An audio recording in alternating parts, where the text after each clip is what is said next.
모세가 시내산에 올라가 40일간 금식하며 하나님께 십계명을 받을 때 이스라엘 백성은 모세가 죽은 줄로 알고 아론에게 자기들을 이끌어갈 신을 만들어 달라고 하였습니다.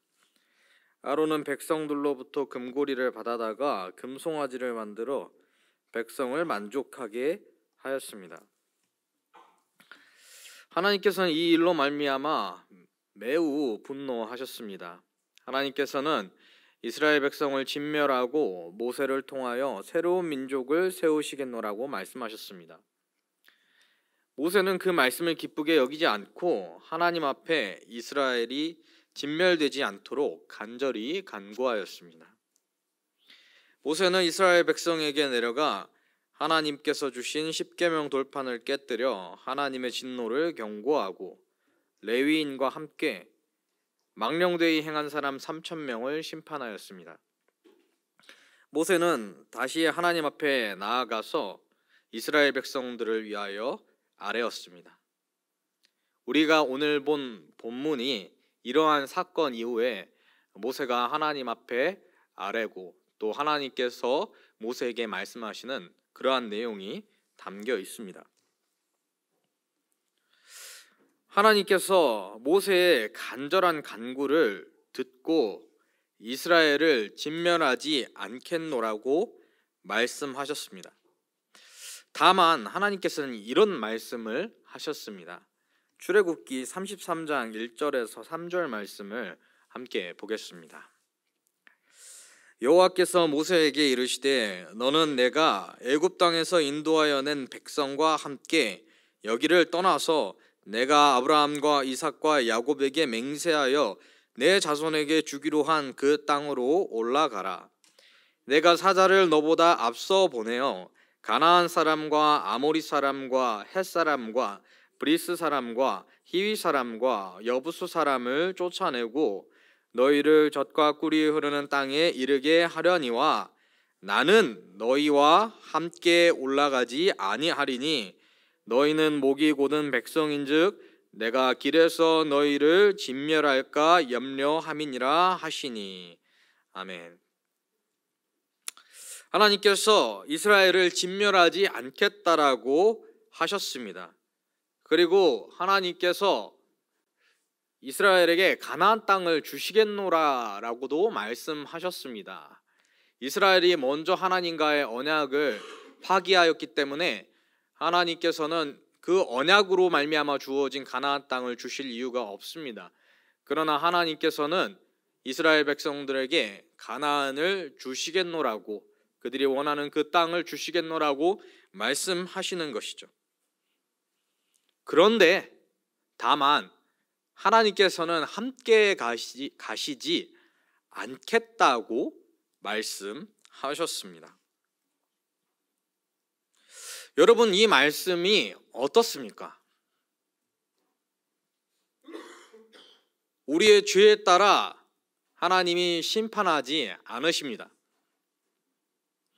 우리가 언약을 파기하였지만 하나님께서는 여전히 우리를 선대하셔서 그 언약 가운데 주시는 은혜와 복들을 그대로 주십니다.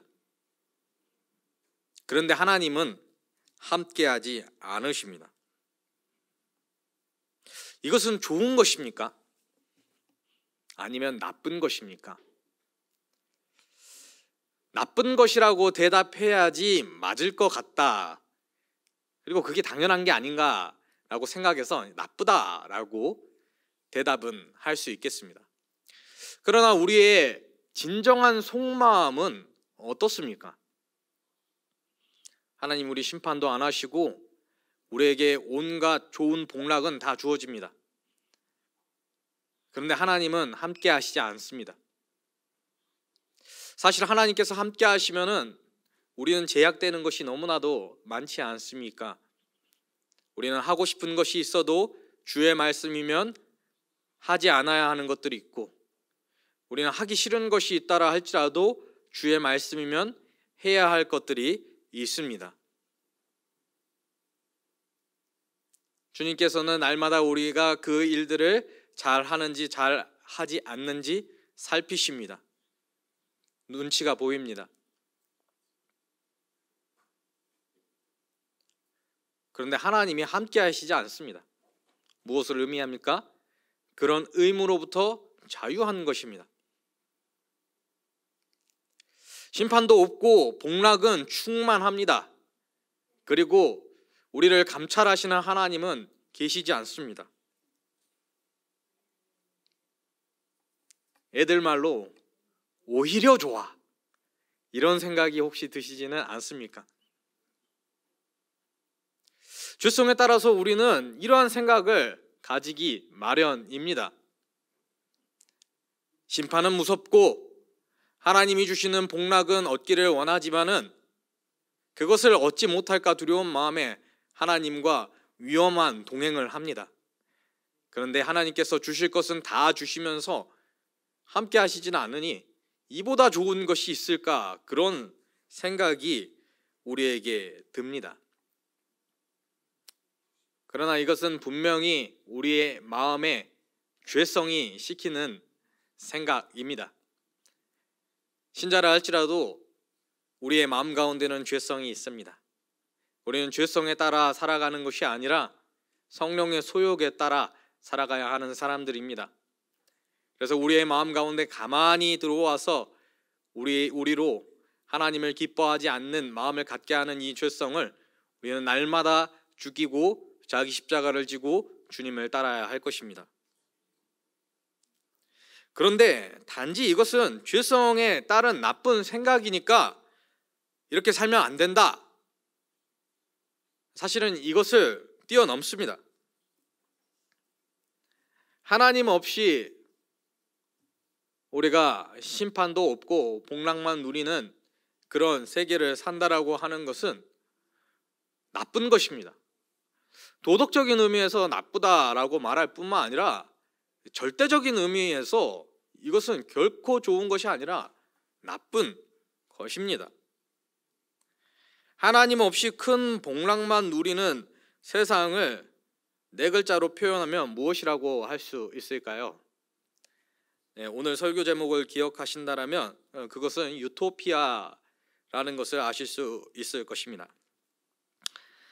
유토피아라는 단어는 헬라어로 우와 토포스라는 두 단어를 조합한 말로 어디에도 없는 장소라는 뜻을 가지고 있습니다. 현실에는 존재하지 않는 이상적인 사회를 의미하는 것입니다. 이것은 이제 토마스 모어라는 영국의 사상가가 자신의 저서인 유토피아에 이 유토피아라고 하는 나라를 가상으로 있다고 가정을 하고 그것이 굉장히 이상적인 사회라고 그리는 그런 내용에서 이 단어가 유래가 되었습니다. 이 토마스 모어는 자신의 저서에서 이 유토피아가 정말로 아름다운 사회다라고 하면서 거기는 정치적으로도 이상적이고 경제적으로도 이상적이고 문화적으로도 이상적이고 이 사람들의 도덕성은 굉장하여서 심지어 자물쇠도 없다, 이러한 표현을 합니다. 그런데 그런 이상적인 사회는 없죠. 토마스 모어의 생각대로 정치 체계를 그리고 경제 체계를 그리고 문화를 이루어내면 이상적인 세상이 도래할 것인데 토마스 모어의 생각만치나 이 땅이 이루어지지 않고 있으니까 이 유토피아가 실현이 안 된다, 그런 것이 아닙니다. 그의 생각대로 그의 사상에 따라서 정치가 이루어지고 경제가 이루어지고 문화가 이루어진다 할지라도 거기는 이상적인 사회가 되지 않습니다. 한 가지 예로 이 토마스 모어의 유토피아에는 한 가지 법이 있는데 그 나라를 탈출하려다가 잡힌 사람은 노예가 된다라고 하는 규칙이 있습니다. 이것이 지금 우리 지금 현대를 살아가는 현대인이 생각하기에 이것이 정상적이고 아름답고 정말로 이상적인 법이라고 생각이 됩니까? 내가 이 나라에 대하여서 그렇게 좋지 않다라고 생각해서 이 나라를 떠나야겠다 하고 그 나라를 떠나려고 하는데 그것도 잘 안 되고 잡혀서 노예가 된다. 그렇게 이상적이라고 자신한다라면은 굳이 도망가는 사람을 잡아다가 노예로 만드는 이것이 과연 합리적인가? 이런 생각들을 할 수 있겠지요. 인간의 생각에서 나오는 이상적인 사회는 결코 이상적일 수가 없습니다. 왜냐하면 인간의 이성이 온전하지 않기 때문이죠. 인간의 지혜는 완전하지 않습니다. 인간이 가장 최고의 것이라고 그려낸 사회는 어느 누군가에게는 그것이 아름다워 보이고 어느 누군가에게는 그것이 최고라고 생각될 것이지만 절대적인 의미에서 그 사회가 참으로 이상적인 사회라고 결코 여겨질 수 없는 것이죠. 왜냐하면 인간의 이성은 온전하지 않기 때문입니다. 그러나 하나님은 어떠십니까? 온전하시죠. 하나님은 온전한 지혜를 가지고 계십니다. 사람들이 나름대로 유토피아를 꿈꾸면서 만들어낸 사회 가운데 하나가 무엇입니까? 공산주의 사회죠. 공산주의 사회의 그 논리 자체는 그렇게 나쁘지 않은 것 같습니다. 있는 사람 것을 나누다가 평등하게 나눠주고 일을 더 할 수 있는 사람은 일을 더 하기 어려운 사람을 위해 조금 더 일해서 같이 나누고 말 그 자체만 들어보면 너무나도 아름다운 사회가 아닙니까? 그래서 이게 너무나도 맞는 말인데 저 자본가들이 말을 안 듣는 것입니다. 그래서 때리고 겁박하고 조리돌림하고 추방하고 심지어 죽이기까지 하여서 다 몰아내었습니다. 그렇게 이루어진 나라들이 공산주의 사회 국가인 것이죠. 그렇게 이상적인 꿈을 꾸고 이루어낸 그 국가들은 어떻습니까? 잘 되고 있습니까? 과거형으로 봐야 됩니다. 잘 되고 있습니까가 아니고 잘 되었습니까? 이렇게 질문하는 게 맞겠습니다. 아니죠. 다 부패하고 다 함께 몰락하는 그러한 사회가 되었습니다. 그들은 인간의 도덕성을 간과하였습니다. 권력을 잡고도 부패하지 않을 것이라고 하는 그 생각을 쉽게 너무 나이브하게 생각했는지 모르죠. 그리고 힘이 있는 자가 힘이 없는 자를 위해서 기꺼이 섬긴다라고 하는 그것이 당연하게 이루어질 것이라고 생각하는 그 쉬운 생각. 그러나 그렇지 않았죠. 인간은 악하기 때문입니다. 인간의 도덕성은 온전치 않기 때문입니다. 그런데 하나님은 어떠십니까? 하나님은 온전하시죠. 온전한 도덕성을 갖고 계시죠. 이것을 한마디로 말하면 어떻게 말할 수 있습니까? 하나님은 선하십니다.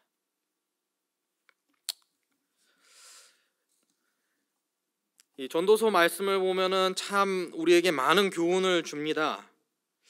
그런데 이 전도서 말씀 가운데 제게 좀 울림이 있는 그런 구절이 있어서 한 구절을 가져왔습니다. 전도서 4장 13절에서 16절 말씀입니다. 가난하여도 지혜로운 젊은이가 늙고 둔하여 경고를 더 받을 줄 모르는 왕보다 나으니 그는 자기의 나라에서 가난하게 태어났을지라도 감옥에서 나와 왕이 되었음이니라. 내가 본즉 해 아래에서 다니는 인생들이 왕의 다음 자리에 있다가 왕을 대신하여 일어난 젊은이와 함께 있고 그의 치리를 받는 모든 백성들이 무수하였을지라도 후에 오는 자들은 그를 기뻐하지 아니하리니 이것도 헛되어 바람을 잡는 것이로다. 전도서에서 말하고 있는 이 가난하고 지혜로운 젊은이가 누구인지는 정확하게 알 수 없습니다. 그런데 이 전도자가 말하는 이 사람에 대한 서사에 우리가 좀 집중을 할 필요가 있습니다. 그는 가난하였고 젊은 사람이었습니다. 그런데 그는 또한 어려움을 당하여서 감옥에 들어갔습니다. 그런데 그가 후에 왕이 되었습니다. 그 이유는 그가 지혜로웠기 때문입니다. 가난하다라고 하는 것은 부한 것보다 나쁜 것입니다. 젊다는 것과 늙었다는 것, 어떤 것이 더 좋은 것인가 라고 했을 때 우리는 당연히 젊은 것이 좋다라고 생각을 하겠지만, 이제 성경에서 이제 젊다라고 하는 것은 경거망동할 수 있는 확률이 그런 높은 사람, 경거망동할 수 있는 그런 사람, 지혜가 좀 적은 사람들을 가리켜서 이제 젊다, 늙은이들에게는 지혜가 있다, 이렇게 표현을 합니다. 그래서 여기서는 젊다라는 것이 그렇게 좋은 의미를 가지고 있지는 않습니다. 그리고 감옥에 들어갔다는 것은 무엇입니까? 가장 비천한 데에 처하게 되었다라는 것을 의미합니다. 그는 가난했고, 그는 젊고, 그는 감옥에 들어갈 만치 비천한 데에 처한 사람이었습니다. 그런데 그는 지혜가 있음으로 말미암아 왕이 되었습니다. 드디어 백성들에게 선정을 베풀었습니다. 너무나도 아름다운 이야기가 아닙니까? 그런데 전도자는 이것도 헛되다라고 말합니다.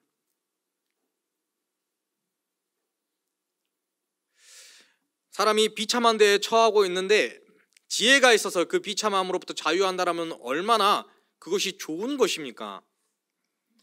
그리고 이 지혜가 없는 고약한 왕을 만나서 그 악정 아래에 통치를 받는 백성들은 얼마나 고통스럽습니까?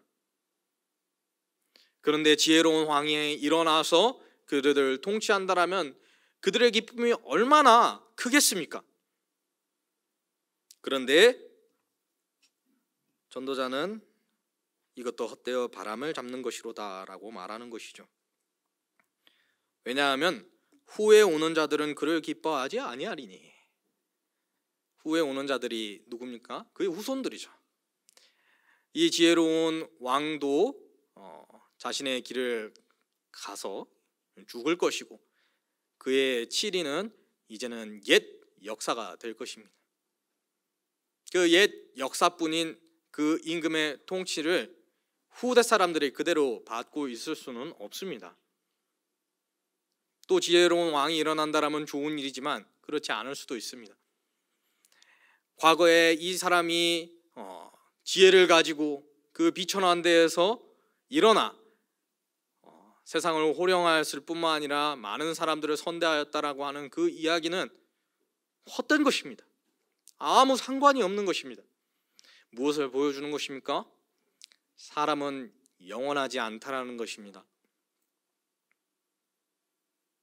이 치세가 온전하였을까? 이 왕은 지혜롭다고 하였는데 정말 과연 완전한 지혜로 행하였을까? 결코 그렇지 않겠죠. 이 사람은 완전한 도덕상으로 행했을까? 역시 그렇지 않죠.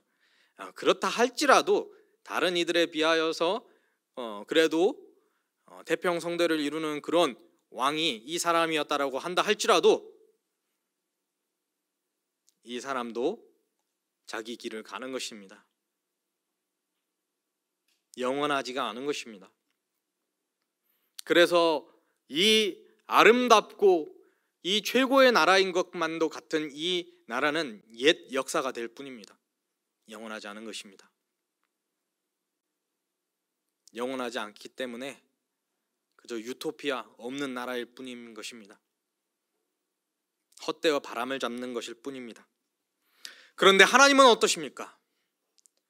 하나님은 영원하십니다. 영원하신 우리의 왕이십니다. 하나님은 온전한 지혜를 가지고 계시고 온전한 도덕성, 곧 그는 선하시고 그는 영원하십니다.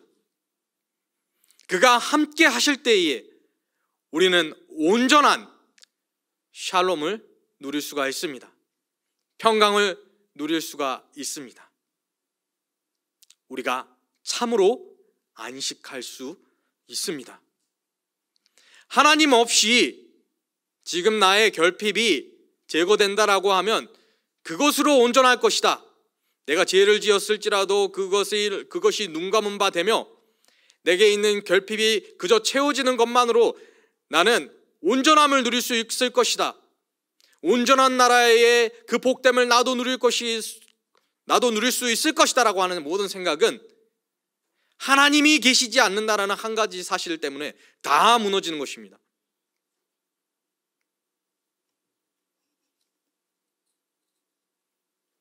모세는 이것을 알았던 것 같습니다.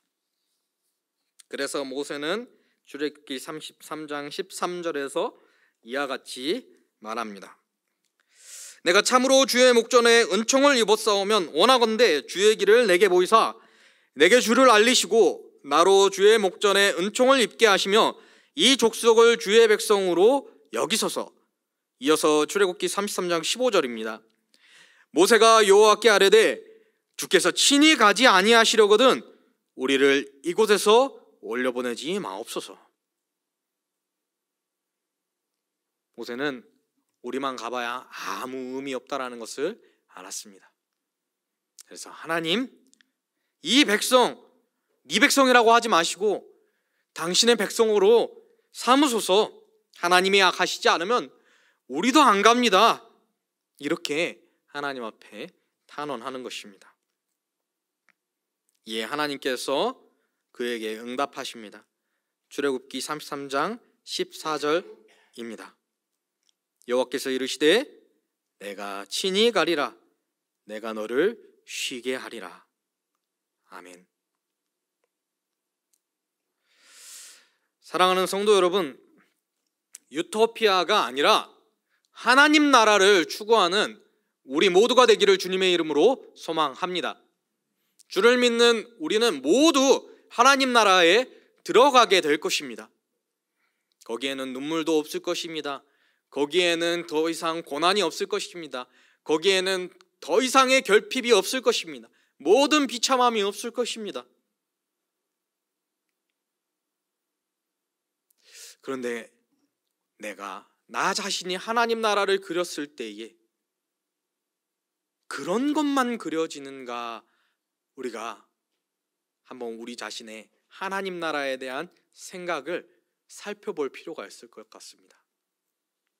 하나님 나라를 떠올렸을 때, 그 완성될 하나님 나라를 떠올렸을 때 내가 지금 부족해서, 내가 없어서 너무 비루하고, 내가 정말 이 고난이 심한데, 혹은 내가 아파서 너무나도 힘든데, 내가 이 결핍 가운데 내가 비참한데 이것이 채워지니 그러니 하나님 나라다. 이게 하나님 나라에 대한 생각에서 가장 첫 번째 것이 되는 것이고 거의 전부와 같이 느껴지는 것이라면은 우리는 하나님 앞에 지혜를 달라고 간구를 해야 합니다. 하나님, 물론 나의 모든 결핍과 비참함을 주님께서 채우시고 싸매시고 새롭게 하시고 온전케 하시는 것, 내가 그것을 바라봅니다. 그러나 내가 가장 첫 번째로 그 하나님 나라를 바라보며 생각했을 때에 내가 느끼는 바가, 내가 가장 감동되게 다가오는 바가 바로 하나님이 거기 계시기 때문이다. 하나님이 함께 하시기 때문이다. 하나님의 얼굴과 얼굴을 대하여 보는 것과 같이 온전히 배우며 하나님과 온전한 친밀성 가운데 하나님과 동행하게 되는 그것이 있기 때문에 하나님 나라가 복됩니다라고 고백할 수 있는 우리가 될 수 있도록 하나님 지혜를 주시옵소서 하고 우리가 간절히 간구해야 하는 것입니다.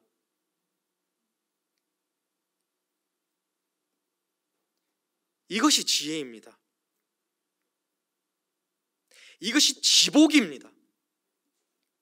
다른 어떤 우리의 이 부족함이 풍요롭게 되고 우리의 고난이 싸매심을 얻게 되고 우리의 어떤 결핍이 채우심이 되는 그런 것들, 물론 귀하죠. 그러나 하나님이 함께 하신다라는 그것이 가장 최고의 복입니다. 그거 없으면 하나님 나라가 아닙니다. 천국이 아닌 것이죠. 하나님 우리로 깨닫게 하소서. 하나님 귀하신 것을 깨닫게 하옵소서. 그 온전하신 하나님, 지혜가 온전하시고 온전히 선하시고 영원하신 완전하신 참 하나님이 나를 사랑하시고 나와 함께 하시고자 하신다라고 하는 그 사실이 내게 가장 귀한 것으로 다가오는 지혜가 있게 하여 주시옵소서. 우리가 간절히 간구했으면 좋겠습니다. 모세와 같이 그 가나안에 우리가 들어간다 할지라도 거기서 우리의 이 비천한 이 종됨이 자유인이 되고 우리의 이 어떤 이 나그네됨이 거류민이 되어서, 아니 거류민 그 이상 본토인이 되어서 거기서 정말 우리의 결핍이 채워지는 것 좋습니다만 하나님 안 계시면 거긴 아무것도 아닙니다라고, 하나님 안 가시면 우리도 안 갑니다라고 할 수 있는, 그만큼이나 하나님이 가장 귀합니다라고 생각할 수 있는 우리 모두가 되기를 소망합니다. 그것을 깨달으면 우리의 삶은 변하게 되어 있습니다. 왜냐하면 하나님 나라는 이미 도래했기 때문입니다. 제가 앞서 말씀드린 내용들은 완성될 하나님 나라, 아직은 이루어지지 않은 완성될 하나님 나라에 대한 내용을 말씀을 드렸습니다. 그런데 하나님 나라는 이미 도래하였습니다. 예수님이 이 땅에 오심과 함께 도래하였습니다. 그의 이름은 무엇입니까? 임마누엘입니다. 하나님이 우리와 함께 하심이라는 이름을 가지고 계십니다. 마태복음 28장 20절 말씀 우리 함께 보겠습니다. 내가 너희에게 분부한 모든 것을 가르쳐 지키게 하라. 볼지어다 내가 세상 끝날까지 너희와 항상 함께 있으리라 하시니라. 아멘. 주님 우리에게 오셨고 지금도 우리와 함께 하십니다. 이 지금 우리가 누리고 있는 하나님 나라는 결핍이 있습니다. 지금 우리가 그 결핍을 경험하지 않습니까? 우리에게 이 없음, 우리에게 다가오는 이 고난과 환난, 우리에게 주어지는 이 질병들, 이 아픔들, 이 관계의 깨어짐, 비참함, 아직 완전히 돌아온 완성된 하나님 나라를 우리가 누리고 있지는 못합니다. 그러나 하나님 나라에서 가장 핵심적인, 가장 최고의 지복이 이미 우리에게 주어졌습니다. 하나님이 우리와 함께 하십니다. 우리 신자의 삶은 그 나라에 갈 것을 소망함으로 말미암아 우리는 이 땅에서 인내하며 승리하며 나아갈 수 있습니다. 그런데 그 땅에 나아갈 것을, 그 땅을 우리가 기업으로 얻었다라는 것을 믿음으로 말미암아 우리가 나아갈 뿐만 아니라 이미 그 나라가 우리에게 주어졌으니 하나님의 나라가 내게 임하였다, 하나님이 나와 함께 하신다, 이것을 깨달으면 우리는 이 삶에서 하나님 나라를 누리면서 살아갈 수 있는 것입니다.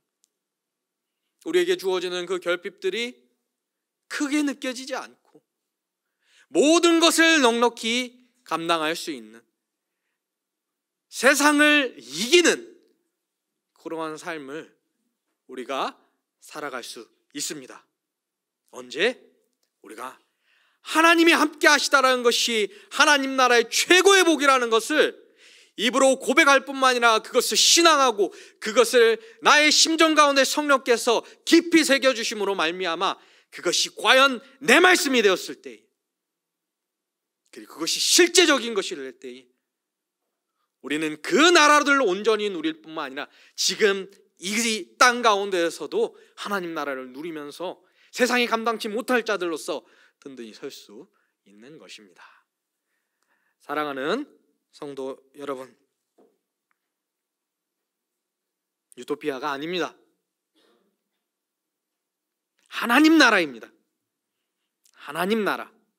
하나님 나라에서 하나님 빼면은 아무것도 아니죠. 하나님 빼고 뭐 다른 복만 주어지면 좋겠다, 세상 사람들은 그렇게 말할 것입니다. 그러나 그런 것은 없습니다. 그리고 그런 것은 온전치 않습니다. 온전한 지혜로, 온전한 선하심으로, 그 영원하신 가운데 우리를 사랑하시는 하나님의 사랑, 그 사랑의 하나님이 함께 하신다라는 것이 하나님 나라의 가장 본질적인 것이라는 것을, 그리고 가장 최고의 복이라는 것을 우리가 심정으로 고백할 수 있는 우리 모두가 되기를 소망합니다. 그리고 그렇기 때문에 지금 이 땅에서의 삶을 힘있게 살아갈 수 있는 우리 모두가 되기를 주님의 이름으로 소망합니다.